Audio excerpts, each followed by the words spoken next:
سوچا کرتے ہیں کہ اعلیٰ حضرت ولی نہیں تھے، اور کہتے ولی ہوتے تو کرامت ہوتی. اعلیٰ حضرت کو کبھی قریب سے جانا نہیں. جانیے ذرا اعلیٰ حضرت کو. اللہ اکبر. ایک دھوکے شاہ رحمت اللہ تعالیٰ علیہ بریلی شریف میں تھے. ان کا نام ہی دھوکے شاہ تھا. دھوکے شاہ ان کو کیوں کہا جاتا تھا؟ اس لیے کہ کبھی یہاں اچانک غائب ہو جاتے تھے، کچھ نہیں اچانک نظر آنے لگ جاتے تھے، تو لوگوں نے نام ہی دھوکے شاہ رکھ دیا. ایک دن اعلیٰ حضرت نے تقریر فرما رہے، اور تقریر کے بیچ میں اعلیٰ حضرت نے ارشاد فرمایا، کہنے لگے میرے نبی کی ذات وہ ہے جن کی حکومت زمین پہ بھی چلتی ہے، آسمانوں کے اوپر بھی چلا کرتی ہے. آسمانوں کے اوپر بھی چلا کرتی ہے. اور پھر فرمانے لگے نہیں، صرف آسمانوں کے اوپر نہیں، میرے محبوب کی حکومت تو زمینوں کے نیچے بھی چلا کرتی ہے. اب ہوتے ہیں نا کچھ لوگ کو زیادہ قابل بنتے ہیں گوار کہیں کے، وہ جڈ، انہیں سمجھایا نہیں جا سکتا. وَإِذَا خَاطَبَهُمُ الْجَاهِلُونَ قَالُوا سَلَامًا. قرآن فرماتا ہے اگر جاہلوں سے گفتگو ہو اور منہ لگ جائیں تو سلام کر کے نکل لو، ان کے منہ مت لگو. اس طرح کے لوگ بھی ہوتے ہیں. تو کہنے لگے لو آج نئی بات کہہ دی مولانا احمد رضا نے، کہہ رہے کہ حضور کی حکومت اوپر بھی چلتی ہے. اتفاق سے ان لوگوں کی ملاقات دھوکے شاہ رحمت اللہ تعالی علیہ سے ہو گئی. اور یہ بھی وقت کے مجذوب تھے، اور بہت بڑے مجذوب تھے، صاحب کرامت تھے. یہ جب لوگوں کی ملاقات ہوئی کہنے لگے حضرت ایک بات کہنی ہے. کہا کہو کیا بات ہے؟ کہنے لگے وہ جو مولوی احمد رضا ہیں وہ یہ کہتے ہیں حضور کی حکومت زمین پہ بھی چلتی ہے، آسمانوں کے اوپر بھی چلتی ہے. انہوں نے کہا اچھا.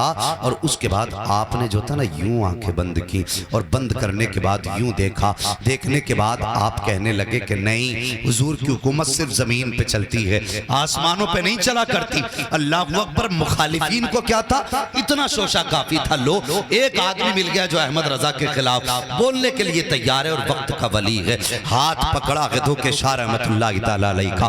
وہاں آئے جہاں میرا امام جلوہ گر ہے. اللہ اکبر. مسجد میں آئے، ظہر کا وقت تھا، نماز کا وقت. دھوکے شاہ رحمت اللہ تعالیٰ علیہ آ کے کہنے لگے مولانا احمد رضا سنا کہ تم نے یہ کہا ہے کہ حضور کی حکومت صرف زمین کے اوپر نہیں آسمان کے اوپر بھی چلا کرتی ہے. آپ نے فرمایا ہاں میں نے کہا ہے. جب اتنی بات کہی آپ کہنے لگے نہیں، اوپر آسمانوں کے اوپر حضور کی حکومت نہیں ہے. اعلیٰ حضرت فرماتے ہیں نہیں، آپ مانے نہ مانے، میرے نبی کی حکومت آسمانوں کے اوپر بھی ہے، زمین کے اوپر بھی ہے. یہ بحث ہو رہی تھی کہ اندر سے آپ کی والدہ آواز دے کے کہتی ہیں بیٹے احمد رضا یہ دھوکے شاہ ہیں، ان کے منہ مت لگنا، ان سے بحث مت کرنا، جو ان سے بحث کرتا ہے اس کو نقصان ہو جایا کرتا ہے. بیٹے یہ مجذوب آدمی ہے. اعلیٰ حضرت کہتے ہیں ماں مجھے سب منظور ہے، لیکن نبی کی شان کو کوئی گھٹانے کی کوشش کرے یہ احمد رضا کو منظور نہیں ہے. ابھی بحث چل ہی رہی تھی کہ سرکار مفتی اعظم ہند علامہ مصطفیٰ رضا خان علیہ رحمت و رضوان چھت سے گر جاتے ہیں.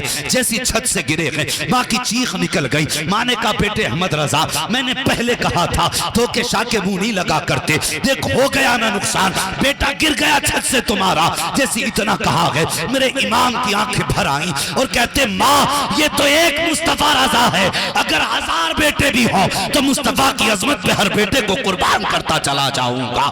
یہ کہہ کے آپ نے کہا تھا دھوکے شاہ میں یہ ماننے کو تیار نہیں ہے، میں تیار نہیں ہوں. میرے نبی وہ ہیں جن کی حکومت زمین پہ بھی چلتی ہے، آسمان پر بھی چلتی ہے. ابھی یہ بات چل ہی رہی تھی کہ اتنے میں مصطفیٰ رضا اٹھے. اعلیٰ حضرت کے بیٹے مفتی اعظم ہند اٹھنے کے بعد کپڑے جھاڑنے کے بعد باپ کے پیچھے آئے، کمر پہ ہاتھ رکھ کے کہنے لگے ابا جی ڈٹے رہیے، مصطفیٰ رضا بالکل سلامت ہے، مجھے کوئی چوٹ نہ لگی ہے. اللہ اکبر. میرے امام کہتے ہیں دھوکے شاہ میں ماننے کے لیے تیار نہیں ہوں، بلکہ تم مانو کہ میرے نبی کی حکومت زمین پر بھی ہے، آسمان پر بھی ہے.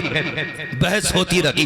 ناراضی کے بعد جب دھوکے شاہ واپس چلے گئے اعلیٰ حضرت اپنے کام میں لگ گئے. پھر جب عصر کا وقت آیا ہے پھر دھوکے شاہ آ جاتے ہیں. پھر شور مچ گیا دھوکے شاہ آئے ہیں، آج کوئی معاملہ نپٹے گا، آج کچھ بڑا ہونے والا ہے. یہ پھر آ گئے ہیں، لیکن جب آئے ہیں دھوکے شاہ کھڑے ہو کے کہتے ہیں احمد رضا میں نے دیکھ لیا ہے جو تم کہہ رہے تھے وہی سچ ہے، جو میں کہہ رہا تھا وہ غلط تھا. جب یہ کہہ کے واپس گئے ہیں اعلیٰ حضرت مسکرائے اور بڑا تاریخ ساتھ جملہ کہا تھا. سنے وہ لوگ جو کہتے اعلیٰ حضرت ولی نہیں ہے. اعلیٰ حضرت فرماتے ہیں لوگوں احمد رضا کو خدا نے یہ شان عطا فرمائی ہے کہ اگر لوگوں کے رتبے نیچے ہوتے ہیں احمد رضا ہاتھ پکڑ کے رتبے بلند کر دیا کرتا.